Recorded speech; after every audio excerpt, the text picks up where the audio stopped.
Om Namo Bhagavate Vasudevaya. Om Namo Bhagavate Vasudevaya. Om Namo Bhagavate Vasudevaya. Om Namo Bhagavate Vasudevaya. Om Namo Bhagavate Vasudevaya. Om Namo Bhagavate Vasudevaya. So welcome to Mantra 12, this Kartik day. Why is it not changing?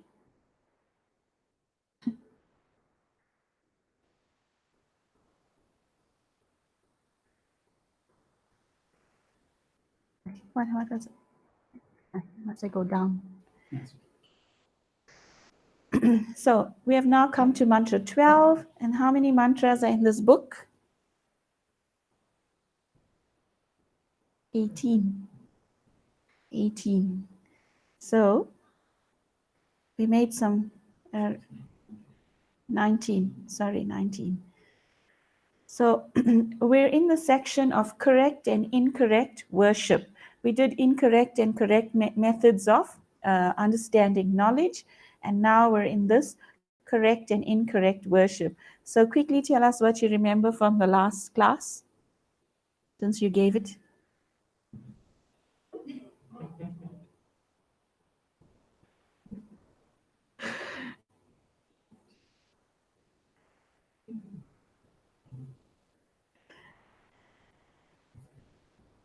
Do you have it on your phone? You have the book, the mantra on the phone? Okay.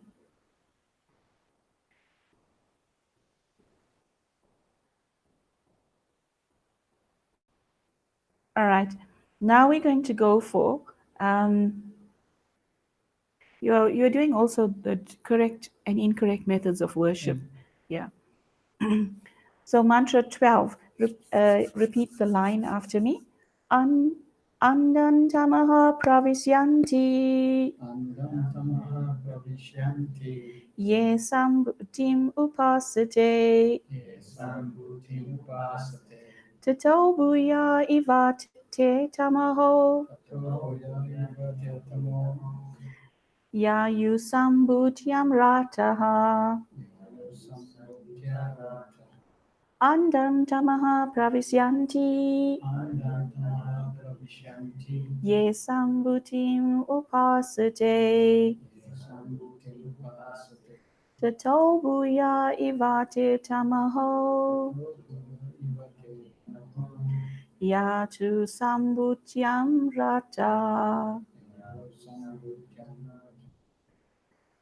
Those who are engaged in worship of demigods enter into the darkest region of ignorance, and still more so do the worshippers of the impersonal absolute. So this verse is now refining the type of worship that is actually conducive for perfecting the human existence. It's okay, Prabhu, if you don't find it. You got it. So those who are engaged in the worship of demigods enter into the darkest region of ignorance, and more so do the worshippers of the impersonal absolute.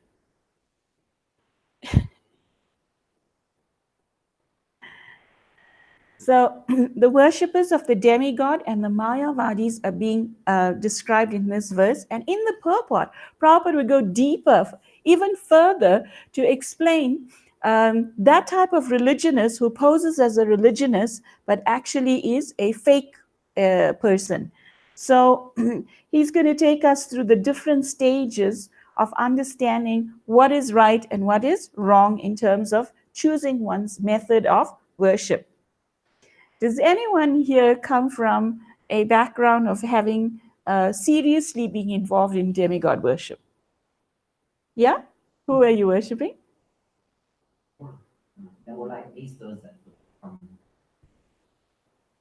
You're worshiping everybody. That was yeah, we had no conception of it wasn't even on amongst me. Uh-huh. It was still too small to fit in.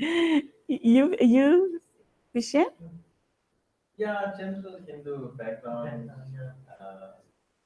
The She's having the same group. Yeah. In the same area was a group.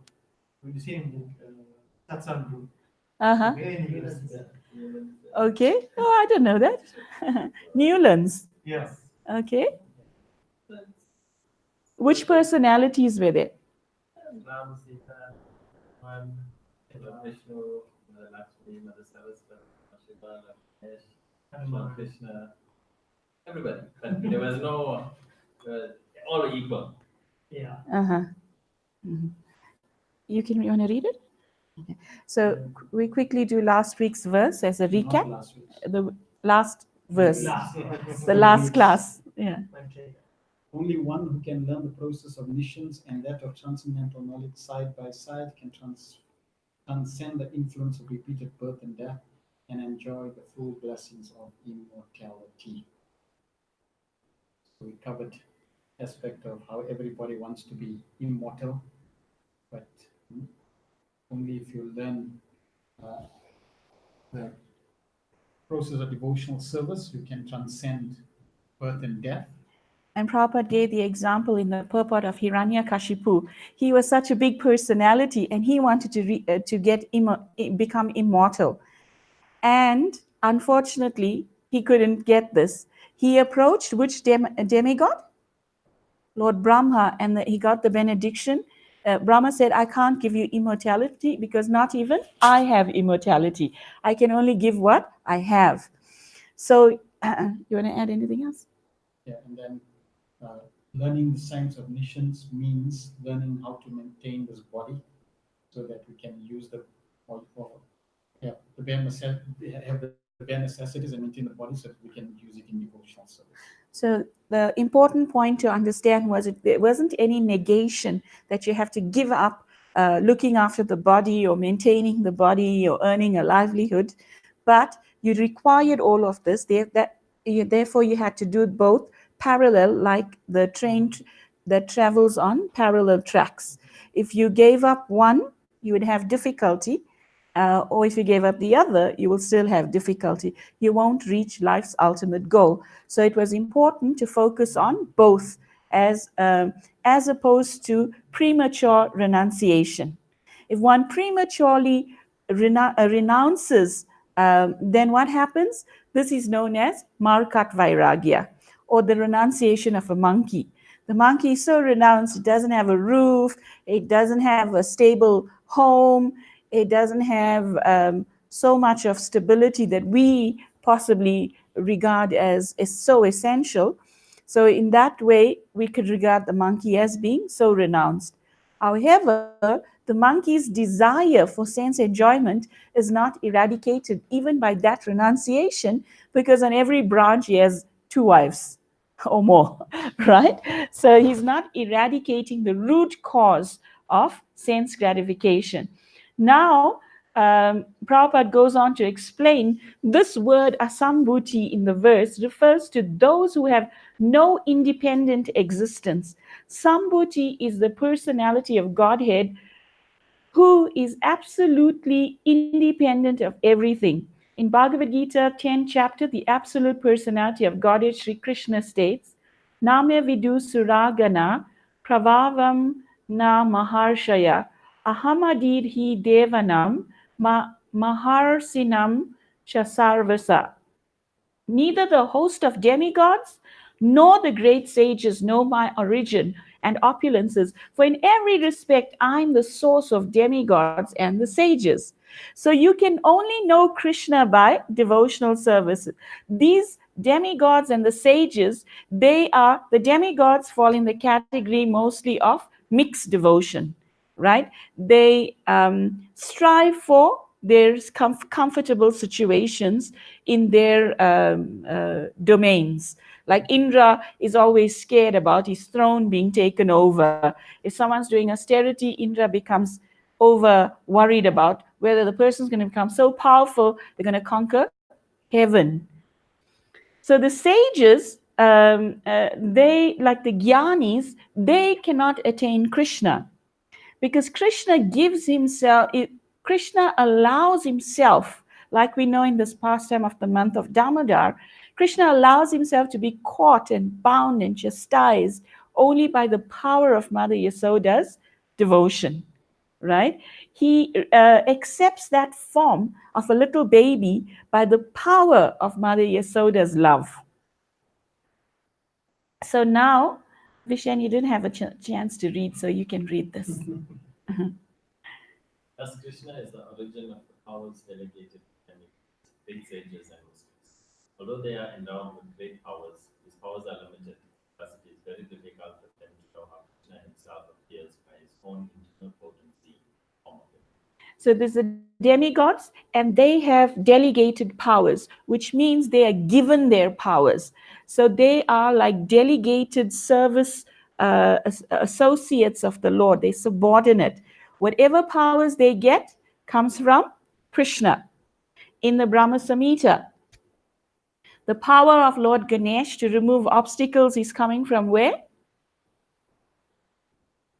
The lotus feet of Krishna is resting on the two tumuli on the head of Ganesh, the like bumps on the elephant head. And his Istadev is Lord Nishingadev. That's why Prabhupada introduced the Nishingadev prayer to us so that we use it to remove obstacles on the path of our worship of Radha Krishna. Now, these demigods, they sometimes become very proud. When they, like one time, there's actually a story that Srila Bhaktivinoda Thakur quotes in Jaiva Dharma, chapter 14. So he explains that one time the demigods became so proud because they had just won an enormous battle. And they became so, obsessed with the fact that they had so much power to overcome the demons.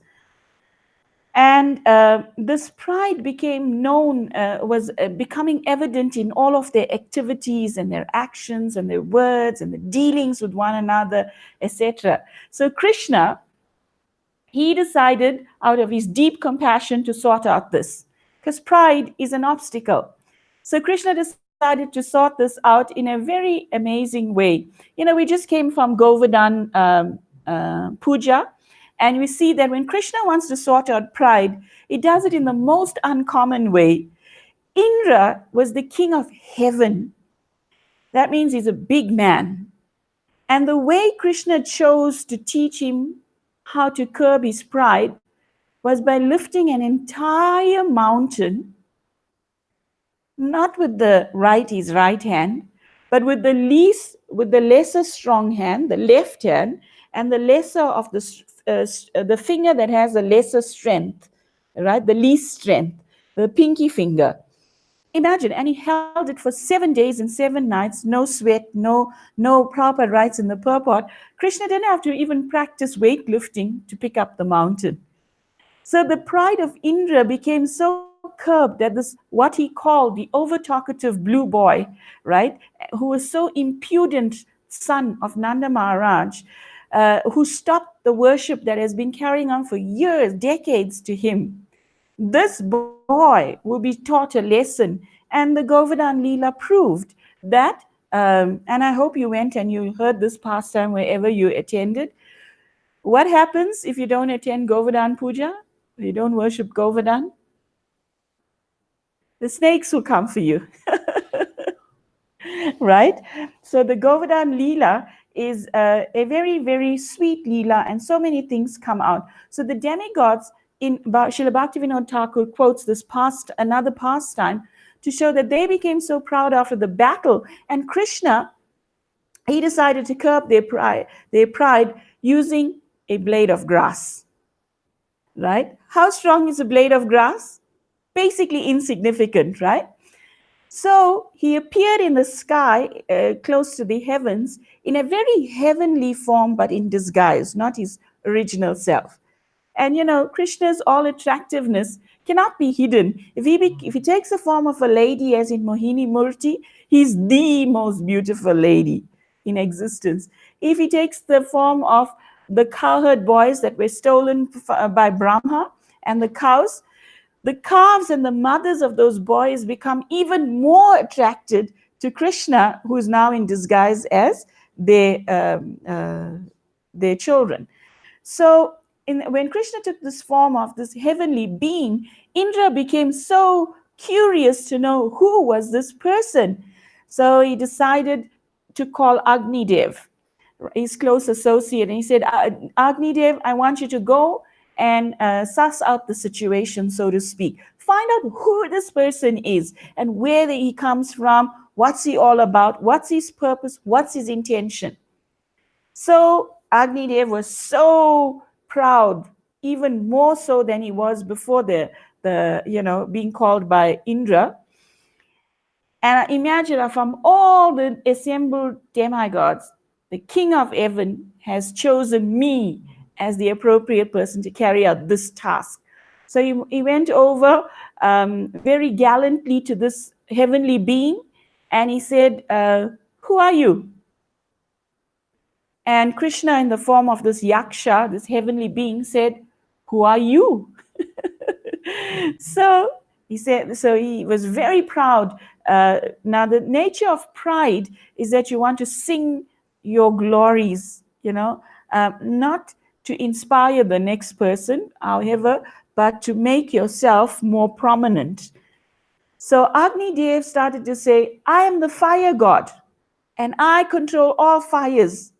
And I am so important in this entire creation for this purpose, etc. So Krishna in disguise said, what do you do? Can you burn things? They said, yes. He said, okay, let's see your powers. There's this leaf here, burn it.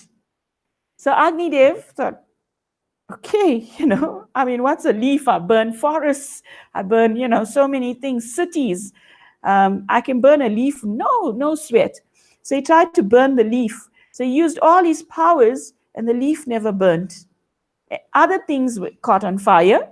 So his powers were working, but it wasn't working on that particular leaf. So then he tried his best, using like every mantra he could, everything that he could, to the best of his ability. He became demotivated, understanding that now this person is someone special because I'm defeated. So he bowed his head down and he quietly made his exit. Then Indra, when he heard what happened, Indra said, okay, Vayudev, you go.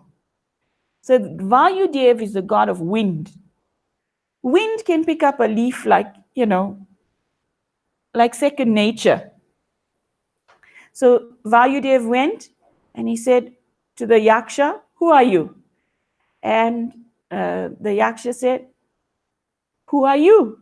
So he said, I'm, the wind god, and by my mercy, this is happening, and, the life is, and everything is dependent on me. So many things are dependent on my existence and my Shakti.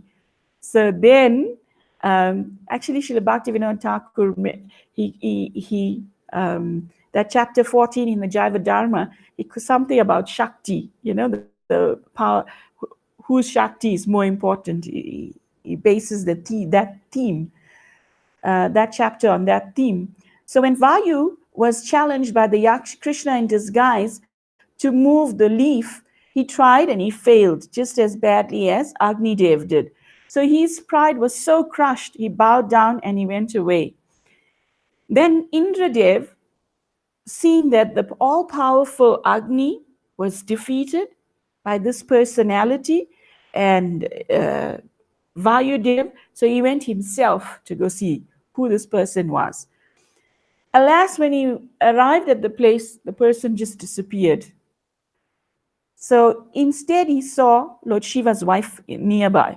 So he said to Uma Devi, who was there just now? Do you know who that person was? So Uma Devi, in her simplicity, said, Indradev, you need to do some tapasya to get Brahma Gyan, because that was Brahman himself that was here and you couldn't recognize him. So you need to perform some austerity so that even when he comes in front of you, at least you will be able to recognize him. What to speak of practicing insolence to test him, by sending these personalities. So sure enough, Krishna is the origin of these various demigods. And we all know that Krishna, through Mahavishnu, he lies on the causal ocean, and from his navel stems the lotus flower, which is the stem of the lotus, is the upper, middle, and lower planetary systems. And on the lotus, the topmost planet, Swargaloka, is Brahma's birthplace, right? And that is Brahmaloka. And just now, Krishna will explain to us what happens in all of these planets. And you, I'm sure, are well aware that Brahma took his birth there. And who was his mother and his father? Vishnu. And Brahma himself became bewildered and he tested Krishna, right? On Saturday, we had a nice Kartik program at a devotee's house somewhere near. In? No. In Himavati. So what happened was that Prabhu was explaining in class about how this in Indradev's power, how you want to say it?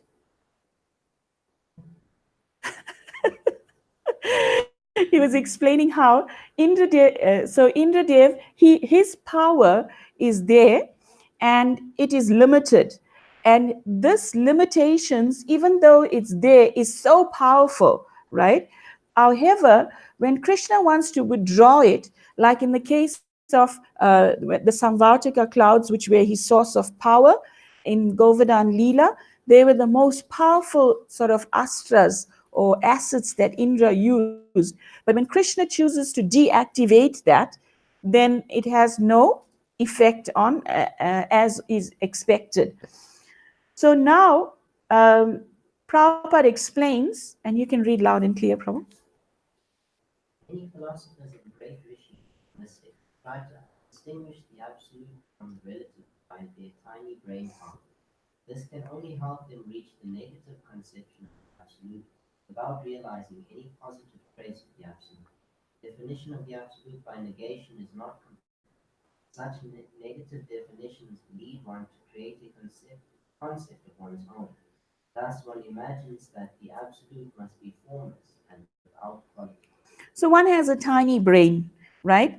So when you are young, as a human being, higher subject matters are not exposed to you because your intellectual capacity is not so developed. For example, they won't teach you trigonometry when you're in class 1 or in kindergarten because your brain is not so developed. Why is laughing? He wanted to learn it and you didn't want to teach him. So what happens is that the living entities, their tiny brain cannot understand these higher subject matters without the grace of Krishna. Just like Prabhupada gives the example, if you want to enter fire, you must wear a fire suit to survive while being within fire. So similarly, to understand the higher spiritual subject matters, one has to spiritualize one's intellect, one's mind, one's entire being, and thereby receive grace to understand these things. It's not like Prabhupada said, this is not armchair philosophy. So it's not like you can take the textbook and swat it, from cover to cover, and it's armchair philosophy, you'll understand everything. We see graphic examples that universities pay large amounts of money for comparative religion to be taught. And the lecturer gets a salary, he's teaching, but he himself is not becoming convinced because all he has is textbook knowledge. The knowledge has to come in a proper chain of disciplic succession. So this tiny brain that Prabhupada is explaining here cannot understand Krishna. Even if Krishna comes before us, is Krishna before us? How is Krishna before us? Energy. How? Everything that we see is part and parcel of the energy, external energy. Says who? Now, if let's say Okay, we give you a minute. We give you some time to think about it. Anyone else?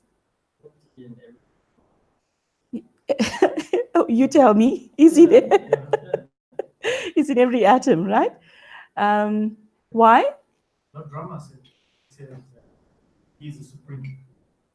Ishvara Paramakrishna, Yeah. Chitananda, Vidya, Yes. Nadi, Adi, Sarva Karana Karanam. Karana. So what happens is that Krishna says in the 7th chapter of Bhagavad Gita, I am the sun, I am the moon, and I am the tasting water. Are you drinking water every day? We hope so, right? So you're taking in water. But do you recognize that Raso am apsakunteya, Krishna says, I am the tasting water. So what is this in this bottle? It is Krishna. That desire to quench the thirst that is brought about by this water is Krishna, that's the ability of Krishna. Without the sunshine, would we be able to see anything? Without moonshine, will anything get taste? You know, they did the experiment in some countries where there's no sunshine to grow things in greenhouses. So they did agriculture in greenhouses, and they produced the perfect tomato, the perfect potato, etc., etc. However, the taste was absent because taste comes from the moon. So people who ate it were not fully satisfied. So therefore, if you pluck something from the garden that grows in a natural way, if you remember the backyard gardens that our mothers had, they produced things that had more taste than if you buy, things now. And what to speak of things that are not exposed to moonlight is further killed with radiation and freezing, etc. So the quality of life is thus further diminished, unfortunately.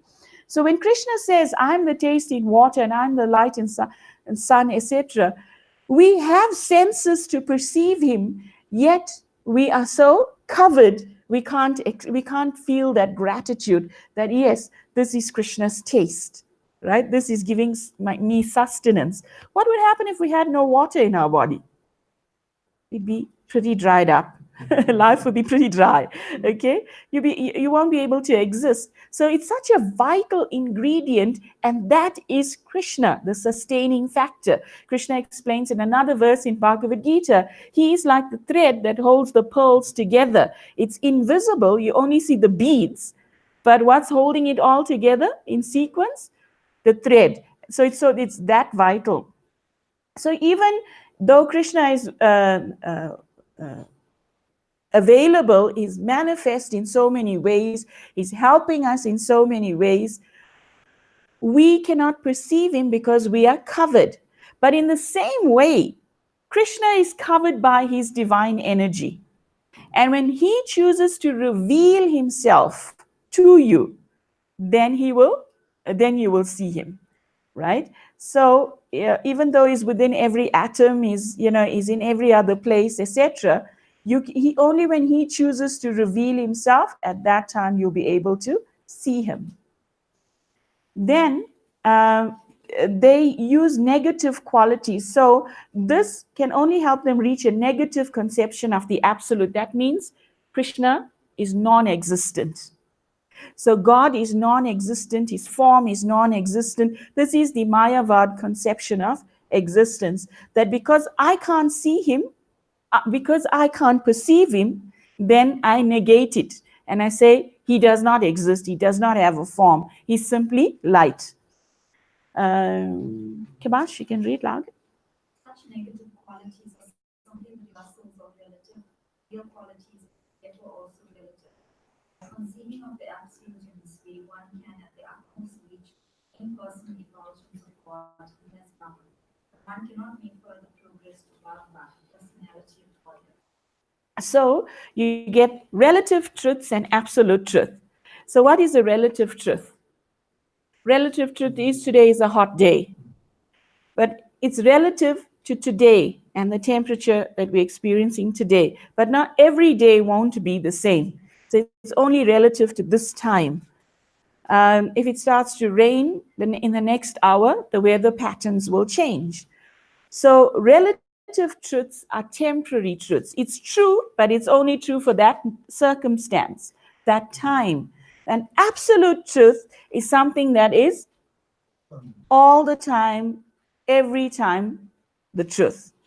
So Krishna is the absolute truth, and he allows these type of mentalities to reach him via the Brahman effulgence. But that when a person strives or reaches the Brahman effulgence, it's not one's human life's ultimate goal. Why? Because we are Satchit Ananda. That Ananda or bliss factor can only come about when you have an interaction, a loving interaction with another person, more so the Supreme Personality of Godhead, because every other person is temporary. So what happens is that you may be able to reach the Brahman effulgence, but with that negative mentality of only accepting relative truths, you can't experience Krishna in every atom, which is Paramatma realization, right? And you can't accept that Krishna is a person, he's Bhagavan, he can reciprocate, etc., etc., right? And thereby that knowledge is not incorrect, it's incomplete. Read Adesh loudly. Such mental speculators do not know that the absolute personality of Godhead is Krishna, that the impersonal Brahman is the glaring effulgence of his transcendental body, and that the Paramatma, the Supersoul, is his all-pervading planetary representation. Nor do they know that Krishna has his eternal form with its transcendental qualities of eternal bliss.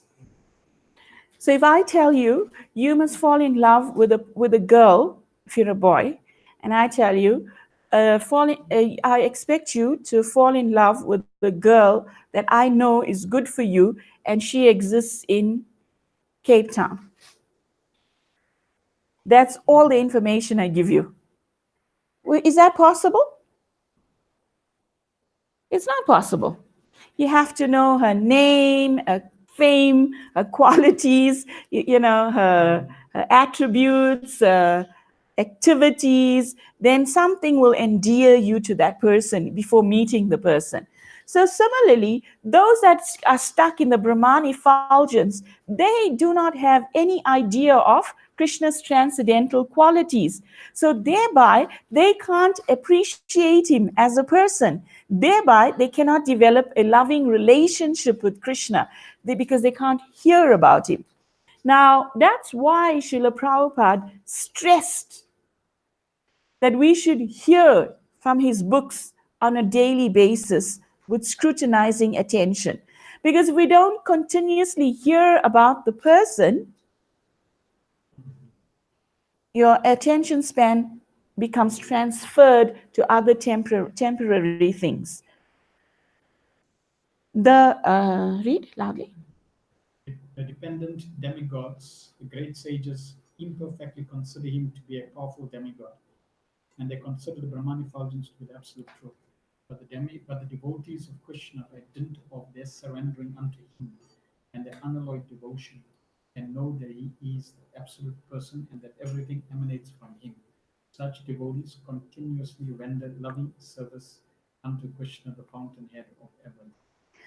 So the devotees, they have faith, right? And the faith can actually make the unmovable move.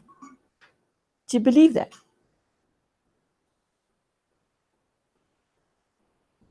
Why you believe that?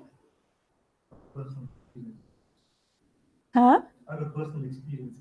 Okay. Nothing is impossible for Allah. Okay. Everything is His energy. So, and anything. They can make anything happen. You believe that? If you choose, wishes. So y'all are devotees, that's why you believe that. If you approach non-devotees, they don't have the same faith. So they don't believe that. A devotee, I say, my initial statement was a devotee can make the immovable move. So Krishna appears in the form of a deity. And the deity practically pretty much stays in one position. Am I right? So there's a story that comes to mind of Shakshi Gopal. Shakshi Gopal was a deity, supposedly immovable. So two Brahmins, an elderly Brahmin, took the help of a younger Brahmin who was pretty much a poor fellow, with not much to offer in life, but he was very, very rich at heart. So he helped this elderly Brahmin to go on pilgrimage in all very difficult routes, took care of his needs, physical needs, etc., served him so nicely that the Brahmin, when he stood, when they at the ultimate place of pilgrimage was at the lotus feet of Lord Shakshi Gopal. And when he stood at the feet of Shakshi Gopal, he was so enthralled to see the beauty of this personality that he said, you know, to have this darshan was not easy, and you helped me. Therefore, in front of the deity, he says, and I will give you my daughter in marriage. So now you are not allowed to say anything in front of a deity, because if you don't upkeep it, there's a reaction. So you don't take any vows in front of the deity whimsically. You don't make any promises in front of the deity whimsically. You don't speak lies in front of the deity, right? So what happens is that this elderly Brahmin in front of the deity, he makes the statement. Now the younger boy knows he's not qualified to accept the rich man's daughter. The family won't budge, you know, they won't agree to give the daughter. And it happened like that. When he went back, when they finished the pilgrimage and they went back to the village, so he said, to keep my word virtuous that I said in front of Shakshi Gopal, then I hereby pronounce that my daughter must be given in marriage to this young Brahmana who helped me. The son was livid, you can well imagine. He said, my sister, who's never ever been short of anything in life, to go and live with this poverty-stricken boy? What kind of agreement is this? Besides, who was there to witness this? You know? So the younger Brahmin said, only Shakshi Gopal was there, but he is the personality. And by dint of the faith of this younger Brahmin, you can actually go now in India and go and visit Shakshi Gopal. His temple was far away in another place where they went on pilgrimage. And he went before the deity and he said, look, you're the only witness to what the Brahmana said. And, you know, a Brahmana's words should not go in vain. So in order to prove that he said this, can you please be the witness? Like, can you imagine, right? What would a non-devotee think? Are you going to go and approach stone to say, look, come and be the witness in my court case, so to speak? You got to have a lot of faith. And it is that faith that the younger Brahmin had, that when he went and he told Shakshi Gopal that, Shakshi Gopal spoke and he said, I cannot come with you as a witness. And the young Brahmin said, my lord, if you can speak to me, he surely can walk if you so desire.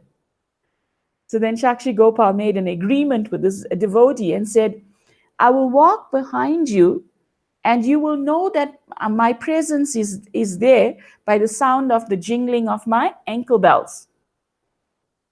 So when the ankle bells stop moving, then you know that I'm no longer following you.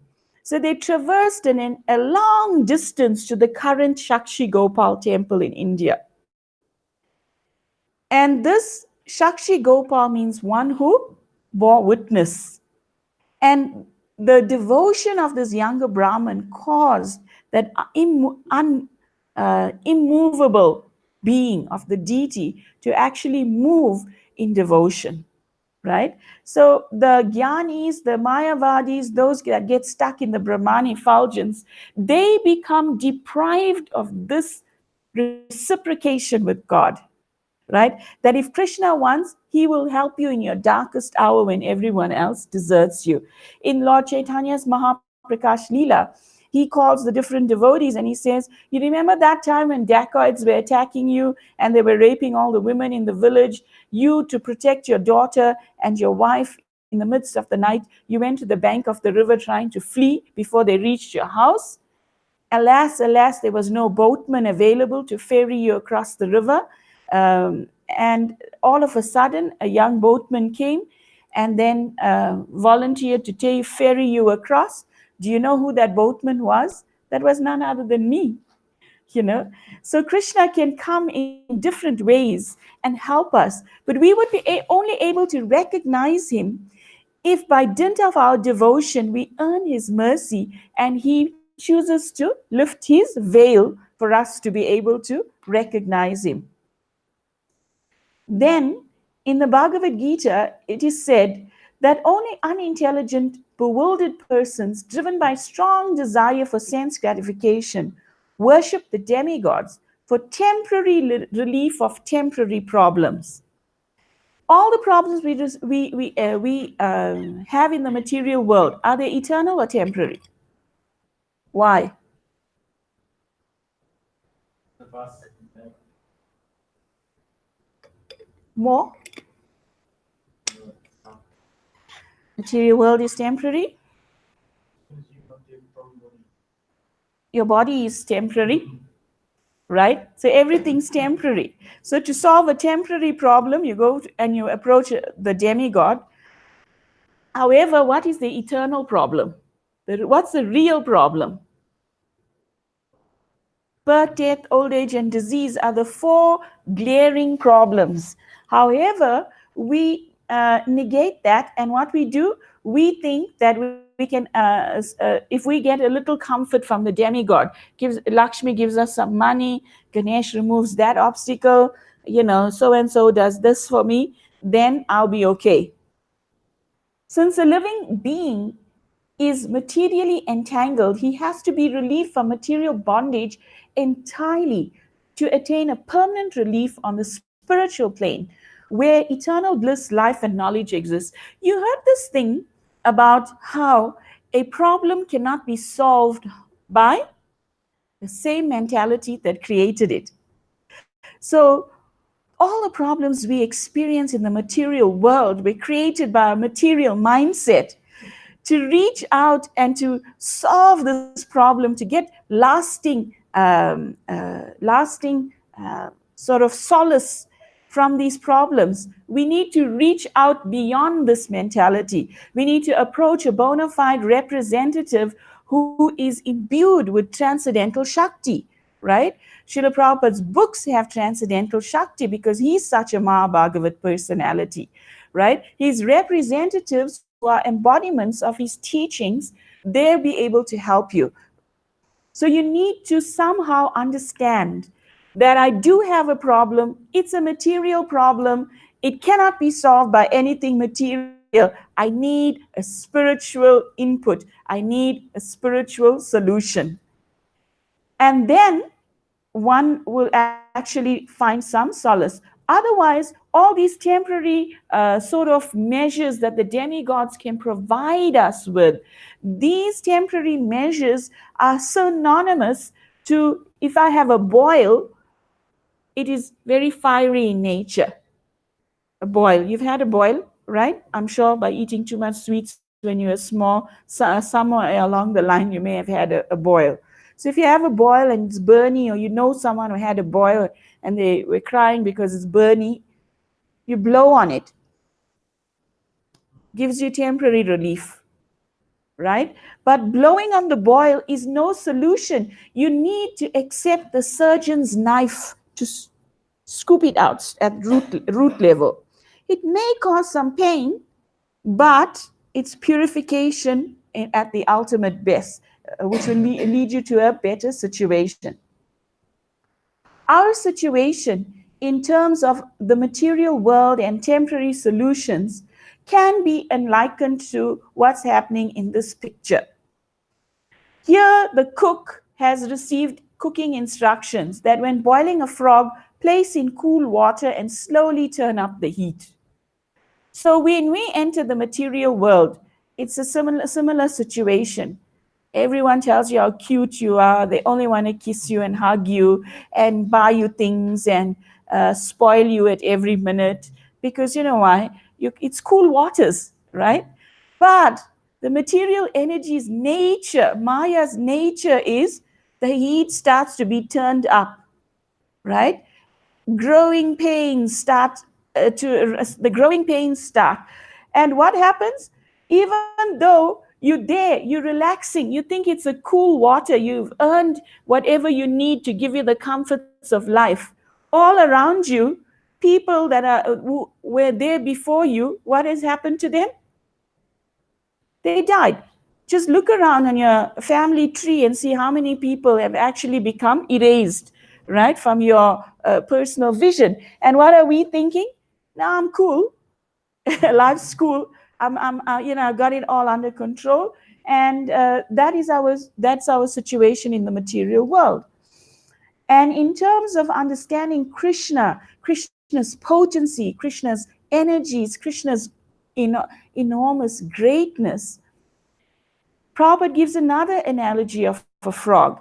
He says when a frog is in a well, it's only confined to that limited understanding. When the frog from a bigger body of water visits and says, I actually come from that place where things are grander on a much grander scale, the frog in the well cannot understand or understand the greatness that that frog is trying to describe. Similarly, one time, Lord Brahma, when he went and he wanted to understand something, all his heads burst, right? Whose head burst? Oh, yeah. The yogi went to this. Now, our Brahma has 4 heads. That means he has so much intellectual capacity. We all have heard that great materialists say we only use 9% or less of our brains, right, on a day-to-day basis. So what happens is that this yogi, he wants to know what's in Brahma's 4 heads. You can't even reach further than 9% in your own head. Then this yogi wants to go find out what's in Brahma's head. And when Brahma started to explain, was it Brahma, right? When Brahma blessed him to have the same knowledge, right, as he has, his head was exploded, was insufficient to hold all the things that Brahma holds in his 4 heads. So sometimes when we want to understand things, like one time a devotee was asking Srila Prabhupada, said, in the spiritual world, everything is conscious. Because, in this Damodar Leela also, we hear the milk is conscious, and the milk was thinking this, and this. Everything's conscious in the spiritual world. The mortar is conscious, the ropes are conscious, everything's conscious. So the devotees, they heard this concept that Prabhupada was explaining, that everything's conscious. So they said, Prabhupada, when we're in the spiritual world, how is it over there? Like if I take an apple and I offer it to Krishna, then I eat that apple. The apple is conscious. So the apple's going to feel the pain when I'm eating it. And it was like bewildering to this devotee. So Prabhupada said, you want to be able to understand it now? Wait until you go there. Because how can you explain it in this way? You must open the bottle of honey, go there, and then you'll be able to understand it. Read Vishen loudly. Sri Isopanisad therefore instructs that not seek temporary relief or difficulties for worship the demigods, which are only temporary. Rather, we must worship the absolute personality of Krishna, who is all attractive, bestow upon us complete freedom, taking us back home. Yes. If you haven't watched the movie as yet of Gods and Demigods, how many of you have never watched that movie? Never. You never heard of it? Oh, I'm very sorry we didn't tell you about this. Must have. I didn't remember. We'll send you a link. So what happened? I'll give you a bit. What you call it? What you call this trailer attraction, right, of the movie. So what happens is that His Holiness Tamal Krishna Maharaj, who was a very powerful preacher in our movement, Prabhupada's disciple, Prabhupada engaged him in a very close capacity. So he went to this one place in Fiji, And he saw that people are worshiping every other person, like, so they have so many choices, right? There's like so many beings that they accept as a supreme personality of Godhead. So why is this happening? So he decided to do something to remedy the situation. So he asked the people of Fiji to bring pictures of all their worshipable personalities. And he put them up on, so they made an altar, huge, on the wall. So they stuck Jesus Christ, Brahma, every Lord Shiva, Ganesh, everybody, that they were worshiping. And then he asked the audience, he starts off the video by asking the audience, who do you accept as a supreme Lord? So someone says Brahma, someone would say Shiva. So you must say why, right? So they say why, then he sort of unravels it for them. If you say Brahma, you are saying Brahma, but this is what Brahma is saying. You are saying Shiva. I said, so you have to watch this. This is the most beneficial movie I ever watched when I first came to Krishna consciousness. Actually, it made such an impression in my whole being. It helped me throughout my existence practically. I've rewatched it several times, which I advise you to do, because the points he makes in those videos is so important when you're trying to bring people of the same backgrounds we came from to Krishna consciousness. So then he says, who amidst you is worshipping someone as God who does not feature on this altar? And the one man puts his hand up and he says, I worship Sri Satya Sai Baba. So Tamal Krishna asks him why, and he gives an answer, and then you'll see the philosophical understanding of how he clears all the misconceptions these people have. I won't spoil it for you, although I really like to do so. But you must watch it. It's on YouTube. It's free of charge. It's on your group. Prabhu just sent it now. So, and speedy services. Thank you. So, Prabhupada movie also available. It was Yes. so short. It was, yeah, they only actually screenings. It is available. We'll keep it. so what happened? He put it off. He put it off. Prabhu read your mind. Oh, okay. Super Soul connection was faster. Right? So we finished this, right? You read this. So the next one. Read loudly, Pro. From his kingdom, the personality of Godhead sends his bona fide servants to propagate this message by which one can return to Godhead. And sometimes the Lord comes himself to do this work. Since all living beings are his beloved sons, his parts and parcels, God is more sorry than we ourselves to see the sufferings we are constantly undergoing in this material condition. The miseries of this material world serve to indirectly remind us of our incompatibility with dead matter. So Krishna says in Bhagavad Gita, previously this knowledge was spoken. First it was spoken to the sun god, then to Ishvaku, Manu, Ishvaku, etc. And now it's being spoken. It was lost in the passing of time, and Krishna now reappears and he speaks this knowledge to Arjuna. So there are different religions for different times and places, for different times and situations. And Krishna sends different messengers with the message sort of packaged for that time, place, and circumstance. However, when he has something really important to say, he comes down himself. No messenger carries this message. No prophet brings it. He comes down himself. And he delivers this message, which is so rare. And this message has the potency to extract the living entity from the material existence. One has been stuck in the material existence for how long? Millions, 8,400,000 species times, God knows how many. Like today, so many devotees, so many friends were sending that poster I'm sure you also got about the indentured laborers coming to South Africa, and at the bottom there's like an orange kind of poster, and at the bottom there was the words over there that they arrived on the Truro ship in 1860, right? So I was thinking about this. In 1860, I wasn't even in liquid form, right? In 1860, I may have been in any one of the species anyway, lost, right? Doing my thing and working my way up. So, for us to say, okay, now this is our ancestors and accept that is accepting a material designation. We could have been Britishers, who hated the Indians so badly that at the time of death we thought of Indians and took birth as Indians, right? It's true, right? And Avesh, you even younger than I am. So can you imagine, right?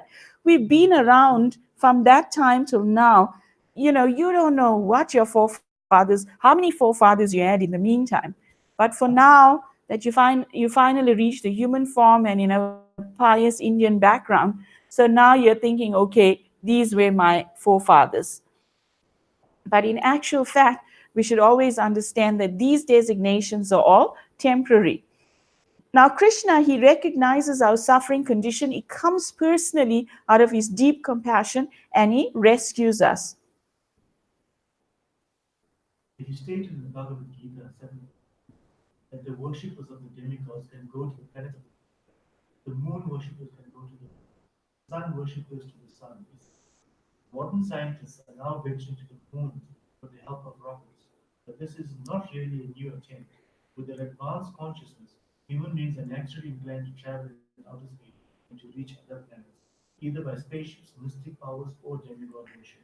So that thin book, Easy Journey to Other Planets, Prabhupada really, knew how to attract people. He called that book Easy Journey to Other Planets because at that time, all the psychedelic people, they were all considering how to do astral travel, etc. So Prabhupada showed that this is not new. This is something that is possible, right? You can elevate your consciousness. You can go to the sun planet. You can go to the moon planet. You can go to Mars. You can go anywhere, right? You have that power in you to do this. But lo and behold, it's not your goal of life because you belong even higher than this galaxy. You belong in a place of no return. You belong in a place of eternal happiness, and that is Goloka Vrindavan. So the modern scientists, they're venturing to the moon. And what are they saying they found there? Dry rocks. How can there be dry rocks on the moon, no plantation, when the moon itself is giving nourishment and taste to our crops? There should be more of that in the moon, right? The soma ras. There should be oceans of soma ras. That nectar of taste, of superior taste, etc. But they say they only found some rocks. So the method in which they are endeavoring to go there is shallow and is illusory. The proper way to go there is if you want to go, you become a worshipper of each of these demigods. However, Prabhupada says, having said that, Prabhupada explains, Brahma Bhuvana Loka Punar Arvatino Juna Mamupetya te kunteya punar janmana vidyate. From the highest planet in the material world down to the lowest, the highest planet being Brahmaloka. All are places of misery where the repeated birth and death takes place. But one who attains my abode, O son of Kunti, never takes birth again. So having said that you can go to all the other planets, there's a way that you can actually traverse. He's discouraging you. He's telling you it's not the highest because it's not the goal of life. You belong higher. Read, Avesh. Isopanisad points out that one who worships the demigod and attains to the material planets still remains in the darkest regions of the universe. The whole universe is covered by the gigantic material elements It is just like a coconut covered by a shell and half filled with water. Since, it, since its covering is airtight, the darkness within is dense, and therefore the sun and the moon are required for illumination. Outside the universe is the vast and illuminated Brahma Jyotian expansion, which is filled with Vaikuntha. Now, I don't know if you remember that poster that Nishingananda Prabhu showed a few times on his slide presentations of the different destinations one can go to, from Goloka Vrindavan to us being in this little galaxy here, etc. So, what happens is that the universes, they have these 7-layer coverings. And as Prabhu has just read, that Prabhupada has written in this purport, it is like a coconut shell that's sealed. So the darkness, and what happens is each outer layer is 10 times thicker than the previous one. So even if you just penetrate the one level, you really make it. You're a mystic yogi, and you endeavor with all of your might. You penetrate one level. There's 6 more to go, and each one is 10 times more dense than the one that you passed. So it's practically impossible to make an exit that way. It behooves an intelligent person, however, to take the proper route. And what is the proper route? Hare Krishna, which begins with chanting Hare Krishna, Krishna Krishna, Hare Hare, Hare Rama, Rama Rama, Hare Hare. And then one can actually reach the Vaikuntha Lokas at least, right? There's that place where the Viraj river is, and then you're looking for the diagram, Prabhu? Oh, he sent you the diagrams on your phone already. And you will see that actually there's a Vaikuntha Lokas, there's Haridam, and then there's Goloka Vrindavan and Navadvip side by side. They are a place of no return. So no matter where you go, up, down, in this stem of the lotus coming from Mahavishnu, you are still in a place that is a temporary place of birth and death. Who wants to read? You read. Biggest and highest planet of Brahma Jyoti, Krishna Loka, or Goloka Vrindavan, Ki Jai. where the Supreme Personality of Godhead, Sri Krishna himself resides. Lord Sri Krishna never leaves Krishna Loka. Although he dwells there with his eternal associates, he is omnipresent throughout the complete material and spiritual cosmic manifestation. This fact has already been explained in mantra form. The Lord is present everywhere, just like the sun, and he is situated in one place, just as the sun is situated in its own undeviating orbit. So that's very easy to understand, that Krishna is like the sun, and the sun's energy may reach the darkest corner of this building. However, it's not that the sun planet rolled over here. It's still in its orbit. So similarly, Krishna, he remains in his place, but the Shakti that he possesses is so all-pervading and is able to reach everybody, etc. He never leaves Krishna Loka. He dwells there with his eternal associates. It's the highest planet. And this Krishna Loka section of the creation is how big?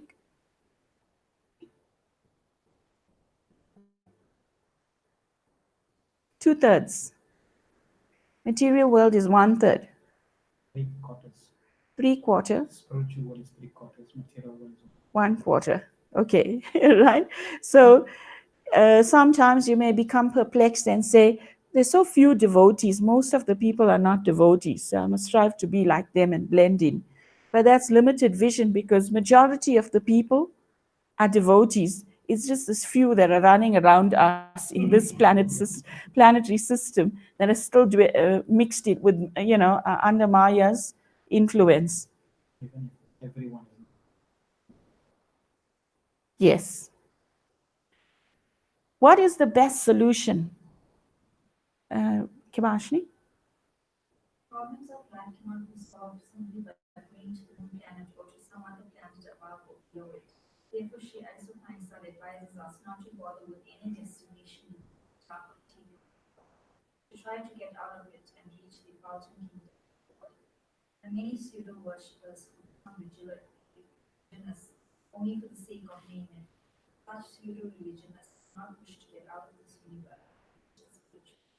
Now, Srila Prabhupada is now touching on, first of all, the first half of this paragraph explains that the Isopanisad is explaining it's not a solution to try and get problems, temporary solutions to your temporary problems. Find out the root problem, separation from Krishna, find the eternal solution, and make a eternal exit to a place of no returns. Now he introduces another theme, the theme of people who are pseudo-religionists, right? The pseudo-religionists are so obsessed with sense gratification that in the name of religiosity, they will mislead others, and they lead you to darker and darker regions of ignorance, and they themselves are destined for that. So what is the atheist mentality, Prabhu? Tell us from the slide. Okay. They only want to maintain the status quo in the material world under the garb of worshipping the Lord. The atheists and impersonalists lead such foolish pseudo-religionists into the darkest regions by preaching the cult of atheism. The atheist directly denies the existence of the Supreme Personality of Godhead, and the impersonalists support the atheist by stressing the impersonal aspect of the Supreme Lord. Thus far, we have not come across any mantra in Sri Isopanisad in which the Supreme Personality of Godhead is denied. He said that he can run faster than anyone. You know, yesterday I read an article on Facebook and it said that a pastor, a female pastor, proclaimed that she's an atheist after 31 years of being a pastor. And she got paid by the church body for being the pastor and leading the people. And she openly proclaimed that she was an atheist periodically, and she was still kept in that employment. So now, after 31 years, she collected her package and she decided to resign. So now, Prabhupada is stressing that you get this type of people in the name of religiosity. They themselves are not convinced. You know, Prabhupada was so adamant that he didn't want this to happen in the devotee society, although, a lot can be said. Prabhupada would repeatedly call all the leaders of the society, GBC men, and he'd say, do you believe Krishna is God? Do you believe Krishna is the Supreme Personality of Godhead? Do you believe Krishna is the Supreme Personality of Godhead? You remember that? So Prabhupada would ask the devotees to profess why they believe that Krishna is the Supreme Personality of Godhead. So he tests them. It would play on both sides of the debate, so to speak. So one has to be very careful because such religionists, the fake people, Prabhupada called them, he said even within our society, we get Kali Charans, right? Agents of Kali. Bless you. So what happens is that they will be able to, from within, break the organization because they're atheistic. They don't have faith in Krishna. They don't believe in the process Prabhupada gave. They can't walk their talk.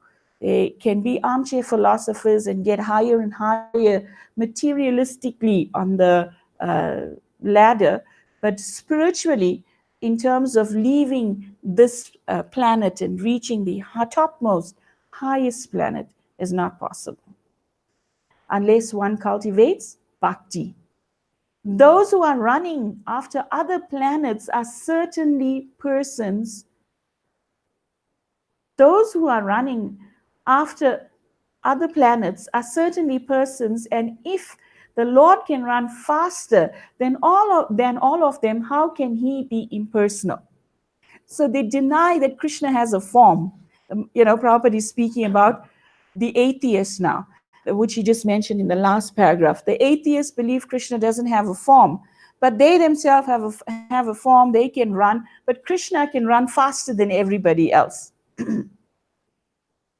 When Lord Chaitanya appeared, then at one point in time, his associates didn't want to believe They were playing with him, so they wanted to test him. So they said, you can't be Krishna if you can't juggle the sticks or run fast.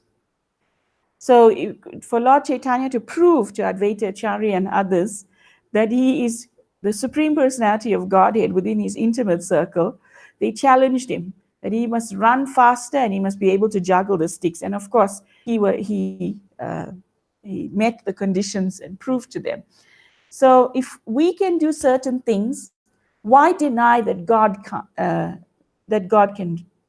if something is in the effect, like heat and smoke, they come from fire, which is the cause. So if there's heat, there's light, and that's coming out of fire, do you think it will be if you touch fire, it will be cold? The effect of fire is heat and light. Will fire be dark? No.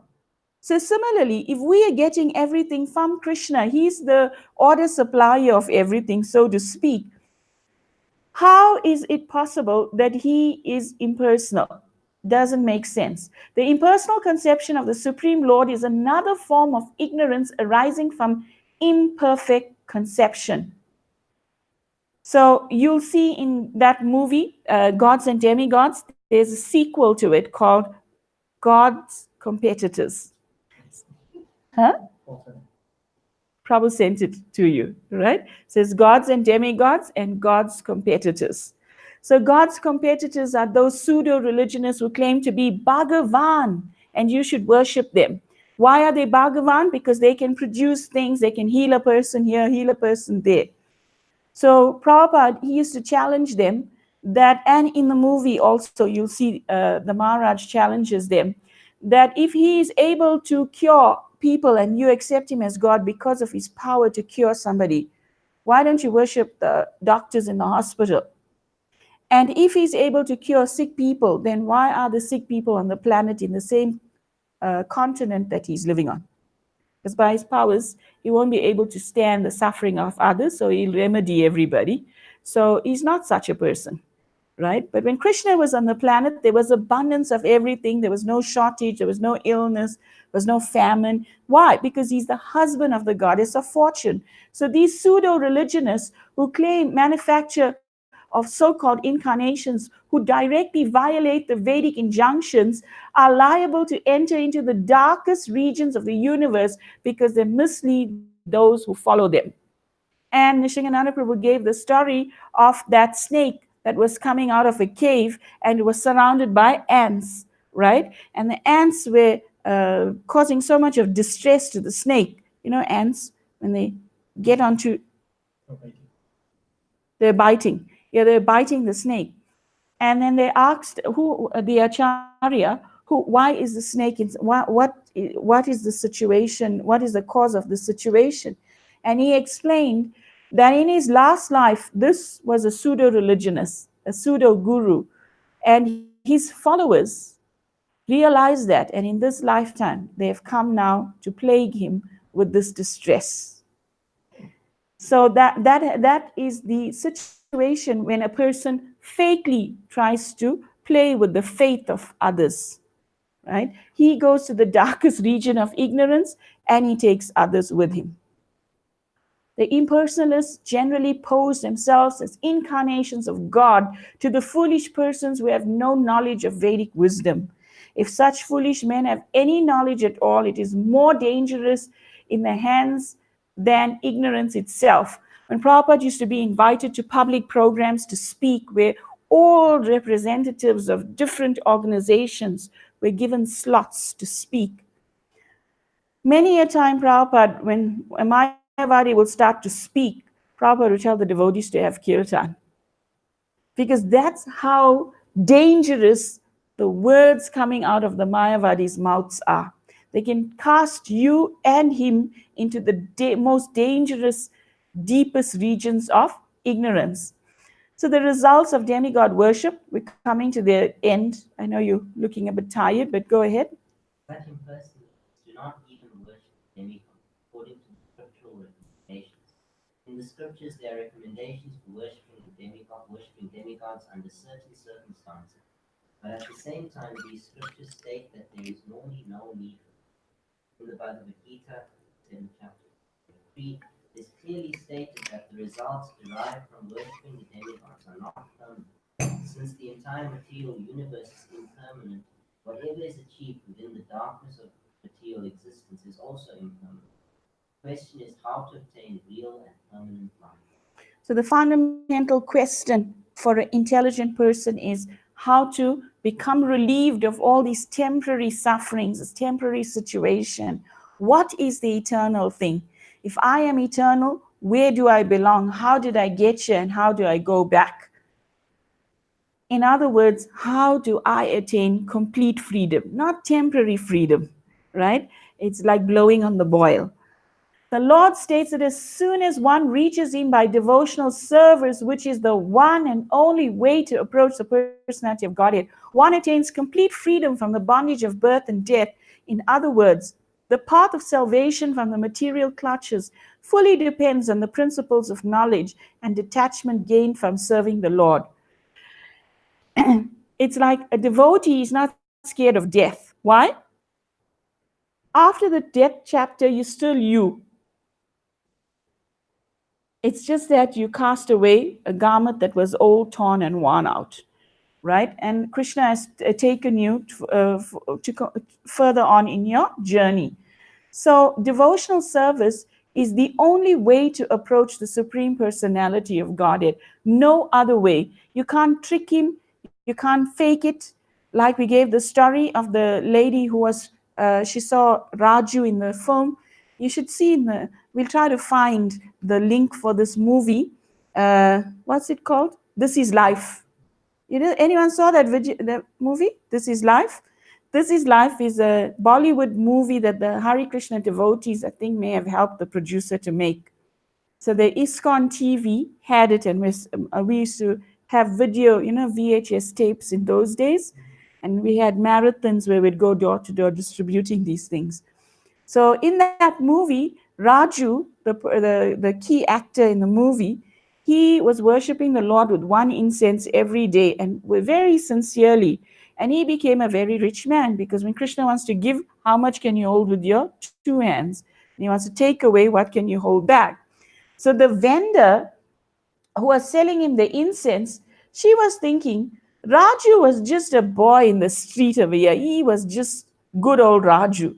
And now he owns a hotel. He's so rich. He has so many rich cars and everything. So how did it all happen? And he steadfastly says, because of Krishna's mercy. So she thinks if Raju got all of that by giving one incense, she might as well take the whole bundle and go offer. And when she offered the whole bundle, she got counterfeit money. Some person who stole money had counterfeit money in a suitcase and mistakenly left it by her. It came into her hands. To cut a long story short, so she had counterfeit money because she had counterfeit faith also. So as you sow, you reap. The pseudo-religionists have neither knowledge nor detachment from material affairs. For most of them, they want to live in golden shackles of material bondage under the shadow of philanthropic activities disguised as religious principles. So therefore, they open huge hospitals, they'll open schools, etc., etc., etc. It's philanthropic work. They gain a lot of support. The governments love them because, you know why? They're pleasing the taxpayers to show that in the state, the school opened, this hospital opened, etc., etc. However, they're not really concerned with relieving you of your original problem, the root problem. By a false display of religious sentiments, they present a show of devotional service while indulging in all sorts of immoral activities. In this way, they pass as spiritual masters and devotees of God. So, one who is a seeker on the path of spirituality has to be very alert to how to recognize something bona fide. There's this old story of a man who wanted to purchase gold and he never knew what gold looked like. So he went to the first shop and he asked, do you have gold for sale. So the person said, yes, yes, just hold on 1 minute. He went. It was a fruit shop. So he went. He brought a golden mango and he said, here it is. You can buy it from me for X amount of rupees. So if you do not know what you want, you can be very easily misled. As Prabhupada say, in this way they pass as spiritual masters and devotees of God. So they come in the guise of spiritualists. But in actual fact, what they want, like Sukracharya only wanted the dakshin of Bali Maharaj. He did not want his reconnection with the Lord. He wanted just his money, right? So every time, such philanthropists and pseudo-religionists, every time they see a person, they think he's a money machine. Okay, I need money for this, I need money for that, I need money for that. Do they ever consider, how am I going to help this person to raise their consciousness, to reawaken their consciousness and reconnect them with Krishna? Read quickly. Such violators of religious principles have no respect for authoritative acharyas, the holy teachers in strict disciplined succession. They ignore Vedic injunctions, acharya pasana. One must worship acharya. Krishna stated in Bhagavad Gita 4:2, Evam Param Bhakti. This supreme science of God is received through the disciplined succession. Instead, to mislead people in general, they themselves become so-called acharyas, but they do not even follow the principles of acharyas. So what does the word acharya mean? One who teaches by example. These people, they are actually pseudo-religionists. Prabhupada says it so clearly here. They do not follow any strict disciplic succession. They concoct their own things. They have their own science. They mislead the people. And instead, they claim themselves to be so-called acharyas. So, in conclusion, Prabhupada says emphatically, you can read. Rogues are the most dangerous elements in society. Because there is no religious government, they escape punishment by the law of the state. They cannot, however, escape the law of the supreme. It is clearly declared in the Bhagavad Gita that envious demons in the garb of religious propagandists shall be thrown into the darkest regions of hell. Sri Isopanisad confirms that these pseudo-religionists are heading toward the most obnoxious place in the universe after the completion of their spiritual master business, which they conduct simply for sense gratification. They're not interested in, the Prabhupada is saying it very clearly here, they're not interested in the deliverance of the soul, but in personal self-aggrandizement and collecting more material assets for themselves. And they are in such, it's so dangerous because they even escape the punishment that a regular thief will get. Because a thief coming in as a religionist will not be even charged by the governments, right? I remember when I was much younger, we used to go door to door preaching, and then there was this one religionist from a certain movement, and he would come to South Africa and he would stay at Sun City. And all of the women from all the Hindu and cultured backgrounds would gather busloads and traverse to go and have his darshan. And this person would collect gold jewelry from them, family heirlooms. They would willingly take all these things and just give it to this incarnation of God, so to speak. And he wasn't even all attractive or anything of that sort. He didn't display any qualities of Krishna, but he wore a false crown on his head. And eventually, someone put him in trouble, and he's not allowed to set foot in South Africa because, he was taking so much money, so much wealth out of the country without paying taxes. So that's, Prabhupada has said it so clearly here. Please go and reread this. And as I was saying, if we're looking for something on the path of spiritual endeavor, we should be alert that there are many Sukracharyas around. So we should understand what is it we want, first of all, so that we do not become sheep When one says bleep, then everybody says that. So we don't follow what the general masses are following. We know what we want and how the means to achieve it, as Prabhupada so clearly delineates it in his writings. Srila Prabhupada ki jai. Any questions, comments? What's the next slide? Any? Yes, Prabhu. I just asking about how it's more dangerous with the impersonators. Uh, in place where I'm working, there's a gentleman who's like, he's of this philosophy and and for me, it's not, I've heard from Prabhupada a lot, but even like to take myself, I know I just need to read more and like, associate more with devotees. But there's people in the company that I'm trying to cultivate.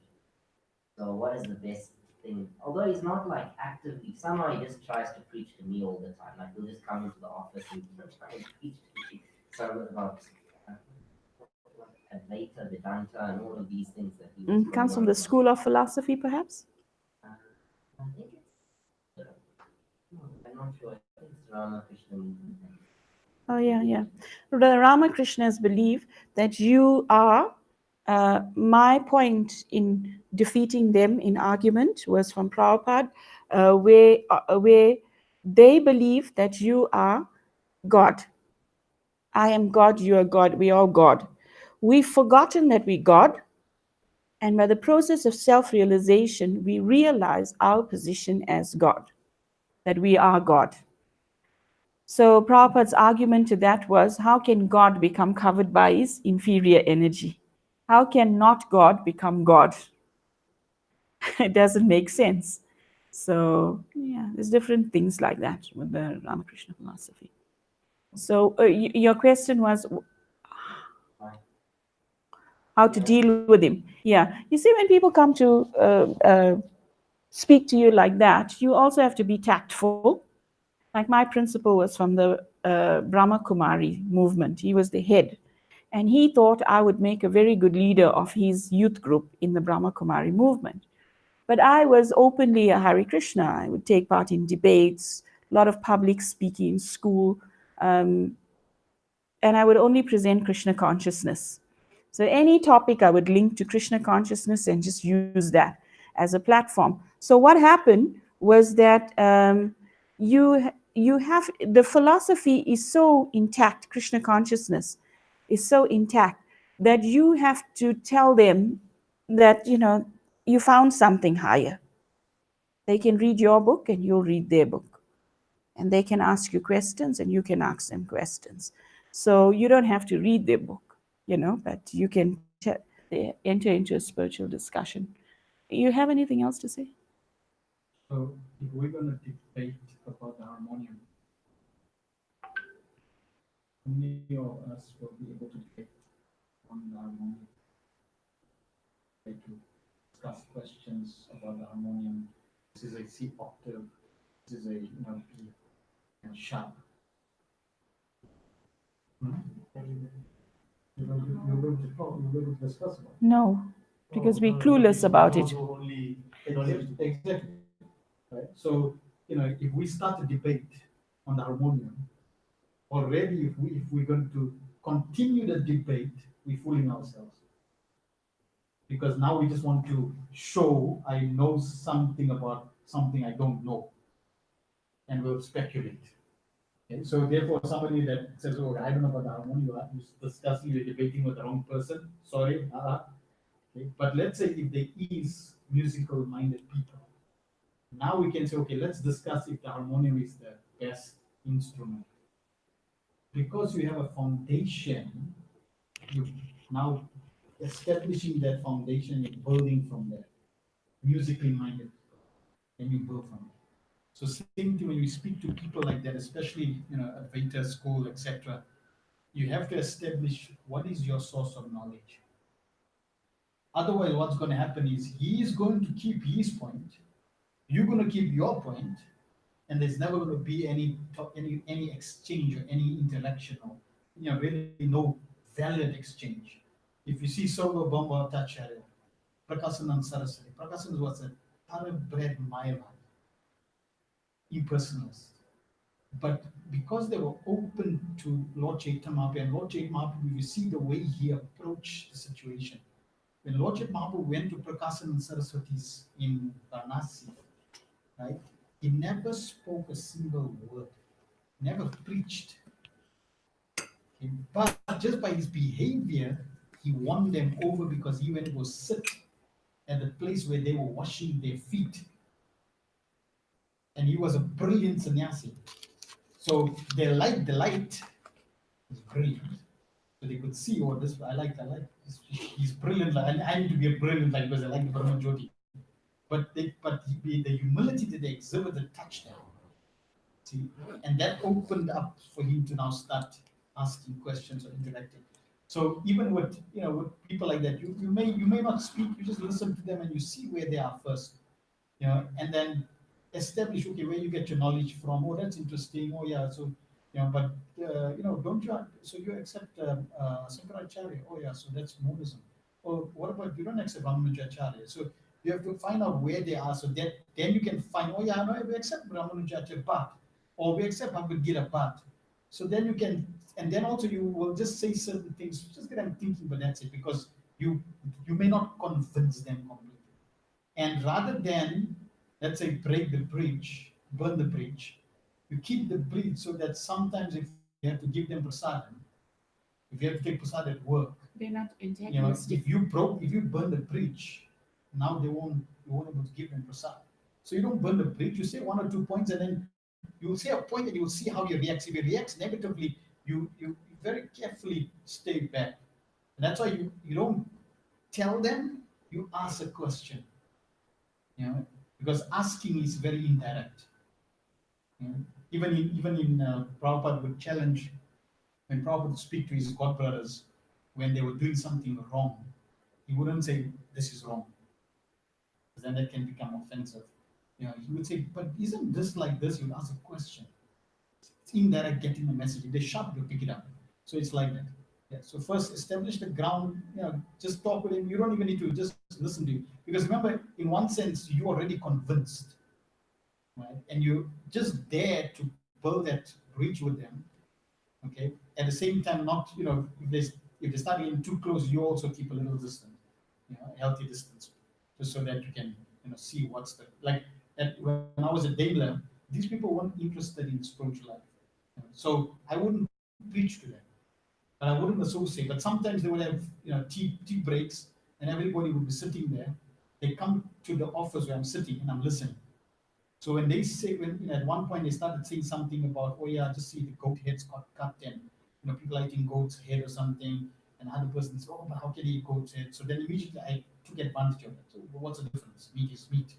So you start taking advantage. So it depends on certain circumstances you want to obviously speak, give them.